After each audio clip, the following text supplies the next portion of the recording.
Hey guys, Kelade here. So patch 9.2 is here. I kind of want to do a different series this time around. I kind of want to do some sort of like a constant update video about what we're doing, or especially what I'm doing for prepping for the raid. As we go through the different days of the raid, so kind of take you guys along the process of us getting ready for the raid and also progressing through the raid. So hopefully this will be more of either a daily or every other day series where we kind of like go into all the stuff that we do in regards to mythic rating.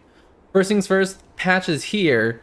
There's probably about an hour and a half worth of content actually for you to do in the new patch, which I'm not arguing because I'm fully on the Lost Arks train. So I've been spending a lot of my time on Lost Ark, so I'm glad that this week there's not so much stuff you need to do. But really quickly getting down to it, right? You're gonna do your intro quest line, blah blah blah, do all of the quests available in Zerath Mortis, right? All the quests here, great. And then you're gonna get these patterns within patterns, which is gonna seem like your old weekly quest, except this quest really only takes 2 days to do, and you get a new quest like every 3 days. So basically, you pick up the quest, right? You do some of it that day, you finish it the next day by doing, you know, only rares or doing dailies and all that stuff. And then on the third day, which is today, is what, Thursday? So the patch was on Tuesday, right? I'm getting the second quest. So you definitely do want to be finishing these every 2 days. So just a heads up there, right? It's not a full-on weekly quest. It's more frequent than that. One, it's nice because it gives you more resources. It gives you cosmic flux, which you need to upgrade your legendaries and some gear within the zone. But you actually, I think, are going to get so much cosmic flux that I don't think this will be a limited resource ever. But considering the fact that you can change to any covenant anytime, you can change to any spec at any time, I think it is good that they're giving us an abundance of this material. So if you want, you can just craft as many legendaries as you want, right? So I think this is a good change. And then of course, if you have any renown that's not renown 80, so for example, I'm 78, these are really good because as you get into the higher brackets of renown, right, when you're trying to go from 70 to 80, it gets harder and harder to do from normal activities. Whereas if you have a quest like this that guarantees you a renown, right, easy way to push something from the high 70s into the 80s. And that's going to be my other goal this week. Every covenant that you plan on playing should go to 80. If you just want to be super prepared, just take all 4 to 80. My recommendation for warrior, definitely, regardless of what spec you're playing, you probably want to definitely at least get your Kyrian and your Night Fae to 80, at least by the start of the raid. You can definitely get Necrolord there too if you really are, you know, thinking about playing that. Venthyr is probably the lowest on that hierarchy. You're likely not going to be playing Venthyr at all in the raid. I'm sure if you are not trying to do like super hard progressing, sure you can play Venthyr, but it's probably not going to be played at all by some of the mythic guilds that are trying to, you know, push rating there. So yeah, I think that leads to my next point here. So first, obviously, accept the quest. Is that what do you want to play between Fury and Arms, right? So there are actually 0 changes in regards to PvE between Fury and Arms going from 9.1.5 to patch 9.2. There are no balancing changes there. All you're gonna be different is in week 5, right? You can wear 2 legendaries, which is gonna be the 3rd week of Mythic, and then also, however lucky you get, you're gonna get the 2-piece and the 4-piece for the different specs, right? And I think a lot of people are looking forward to the Fury 4-piece because it's really nice. It's going to give you crazy uptime on your recklessness. That's really good. I think the Arms one is okay too, but I think people are more excited about the Fury one. With that being said, when you go into the raid, you got to realize, one, when Hero comes out next week and normal, you're not going to have your legendaries, or double legendaries. You're not going to have your tier pieces. So whatever was strong, you know, last week is also going to be what's strong next week. Right, so your Fury Warriors, you're still going to be Kyrian. Your Arms Warriors, you're still going to be Night Fae. So when you walk into the raid, those should be what you're playing. Now, if you decide to change midway as you get your tier pieces and also as you get your legendaries, sure, I know that there's sims going around where the Necrolord Fury looks like it's simming well. But remember, Venthyr Fury also sims also really well for this most recent raid. And we saw how that turned out, right? It sims well on paper, but it plays horribly on actual fights, and it doesn't even do that well even when you can have crazy uptime. So just be kind of wary of that.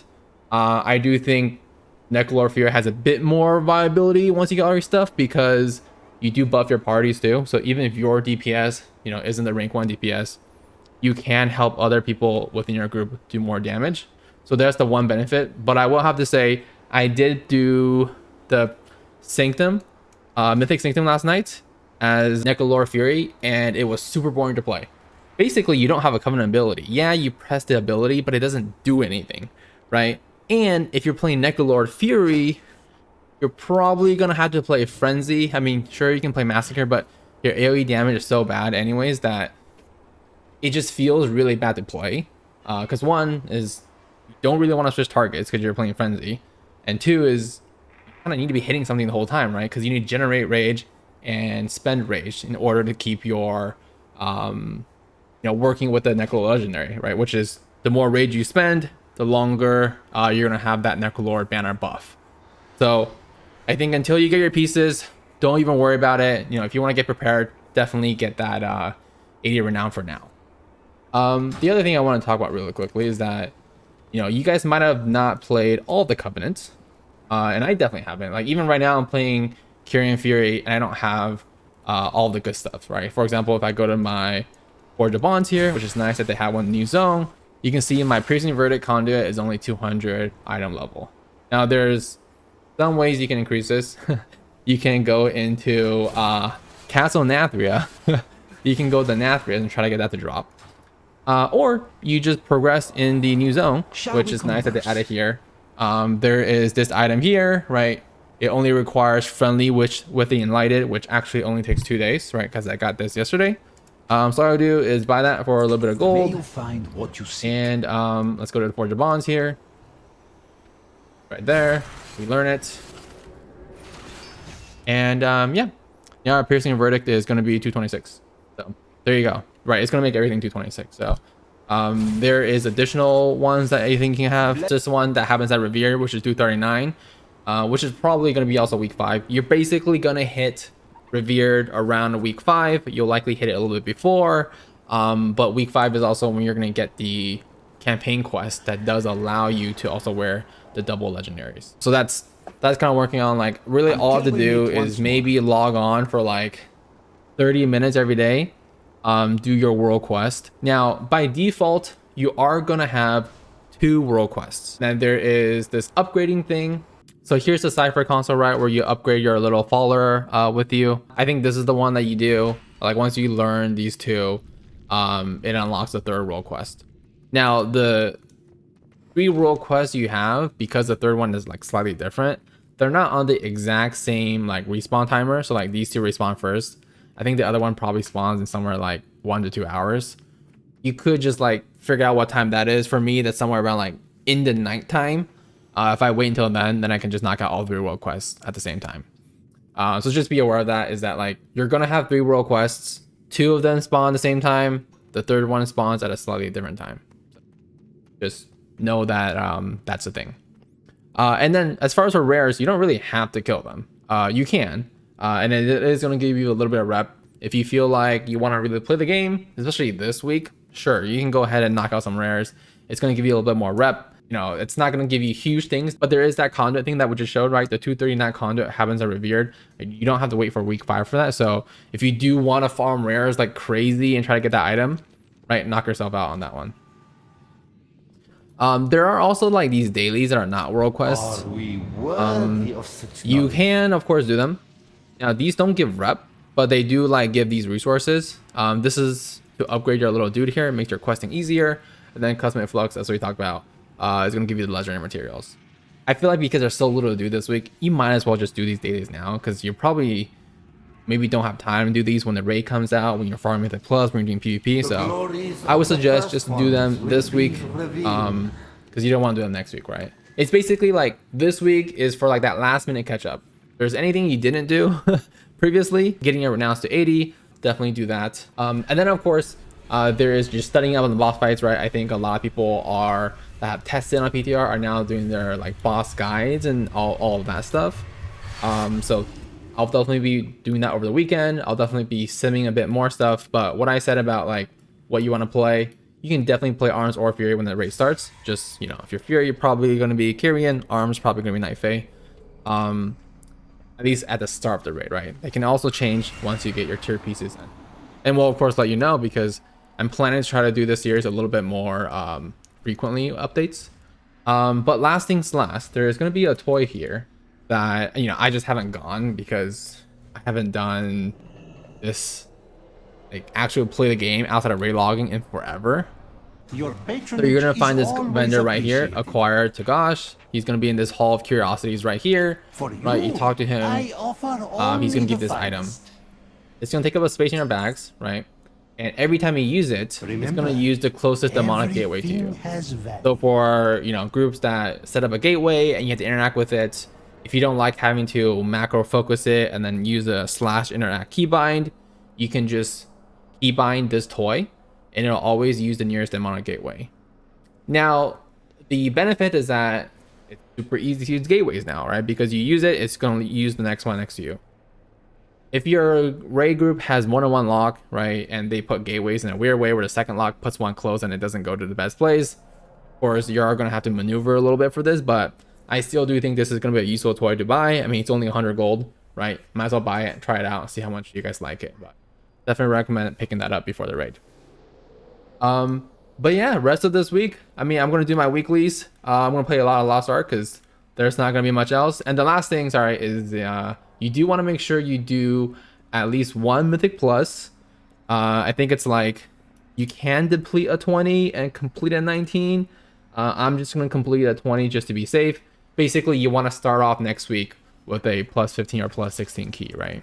Because you want to make sure that you're spending as much time you can on actually doing content next week. There's going to be a lot of stuff that you're going to be doing next week, right? There's going to be the raid, the right normal hero that comes out. There's going to be your mythic pluses, which realistically you want to do 10 of them because you want to get as many chances in your vault for gear as possible. And then there's even PvP, right? The new season is going to be out, right? So there's a couple things there, right? One is if you do enough matches, win enough matches, more chances in your grave vault. On top of that, if you can get 2400, just like previous seasons, it's going to give you better chances of loot within your PvP vaults too. And it will also allow you to buy higher eye level conduits from your vendor, right? Which is also really, really big. So that's good what I'm being working on this week. I don't know if there's going to be huge updates to this week's stuff, but we'll definitely have a lot of things come out, especially when the raid week comes out and especially when Mythic comes out. There's not much for gear guides to be honest. Like, just use the Raidbots website, right? So if you guys haven't seen it yet, let's go to Raidbots real quick, right? So this is the Raidbots website, raidbots.com. We've talked about this in previous videos, but realistically, I don't really do like best in slot gear guides anymore because you just do drop the miser, right? So like you can either find your character here by selecting a region, realm, and character, or you can just do, you know, if you have the simulation craft add-on, right, /simc, you paste it from this add-on, boom, right? You select the sources here.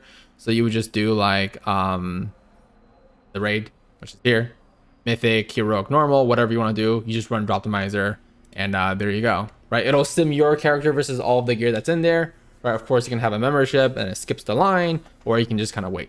It's so easy to use this feature now, and it's customized to your character too, right? So like, there's not a huge need for a best in slot stuff anymore. I think the one thing that is kind of interesting right now is that like the weapon from the new raid, it looks kind of shit because it requires something to die, right? So if you go to the jailer next week and you kill this guy and you get this weapon, yeah, well, let's say you get really lucky and you get the 272 heroic one, 13 eye levels increase. The problem with this weapon is that it's like a Jathi's, in which case it has an unused effect, so it doesn't have secondary stats, which is huge in that it doesn't. But the problem is the effect on it. Now, I don't even know what Twisted Boom does, right? Let's assume Twisted Boom is OP as shit. So for 30 seconds, you're doing a lot of damage. Problem is, you have to kill something for it. So if you're doing like a single target boss fight, on Sims, for example, which you're going to do when you do this stuff, it's going to always look shit, right? Because you're not on a single target sim. I mean, this basically is never going to activate because you're not going to kill anything. Now, of course, if there's a fight where there are no ads that you can even kill, then it doesn't do anything. On top of that, you have to basically be killing stuff on a 3-minute cooldown to get the maximum benefit out of it, right? So, I mean, I'm kind of hoping they change this item some way. They're probably not. We'll see how the fights work out. If there's maybe some fights where it can work out better than others, but it is unfortunate that the weapon for a new raid isn't just blatantly better. And it's also kind of weird that like your actual DPS isn't really going to go up at first, right? Actually, when you step into the new raid next week, your DPS is going to go down dramatically, right? Because you're going to lose all of your Sanctum of Domination shards, right? All this stuff. So unfortunately, that's going to be gone next week. So you are going to be kind of a reduction in power as you get into the raid and eventually build back up. But even then, it's I think once you get your tier pieces and then your legendaries, that's when you overtake your previous DPS. But I don't know if I'm all for this idea of like within an expansion that we actually get weaker at one point. But yeah, just want to keep you guys updated.